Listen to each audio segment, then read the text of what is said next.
Let's go to Calgary for a couple days over the weekend. From Toronto to Calgary, it's a 4.5-hour flight, and there's a 2-hour time difference. Even though Calgary is known as Canada's sunniest city, the sun was not sunning for me, unfortunately, and it kind of felt like Vancouver weather.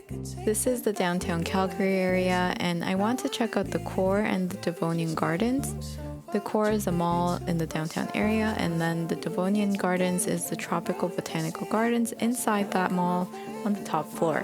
There's fish ponds, play areas for children, and plenty of seating. It looked like a great area to get some work done or meet up with friends to chat without going to a cafe. The time change messed up my eating schedule, so here's a pretzel. And we also had some pre-dinner at this cafe called River Cafe on Princess Island Park. We had to park our car across from the island and then walk over. The name was a bit deceiving because it was not the kind of cafe I was envisioning. It was more of a fancy restaurant. So we got a charcuterie board and it was delicious. Then we went to Major Tom for dinner and they also had delicious food and drinks. And we love a restaurant that has matchbooks like this. The next day we went to Sweatered Hen for brunch, which was great as well. After getting some work done, we went for pre-dinner at Lonely Mouth for their food happy hour, and everything was so delicious.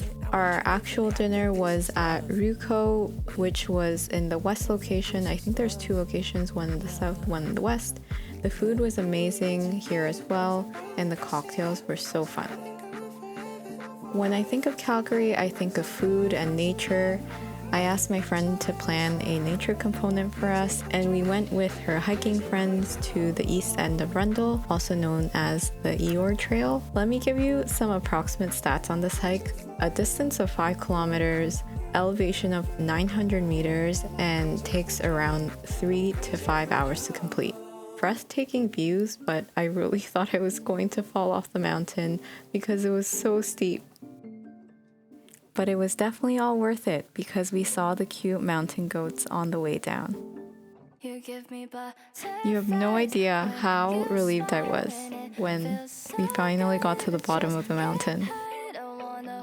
We had this delicious pho after, and we went to see Jerry Seinfeld performing in Calgary.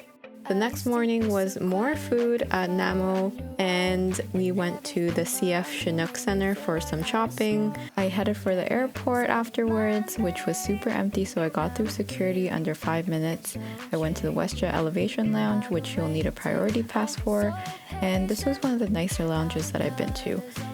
Thank you for watching if you made it this far, and bye for now.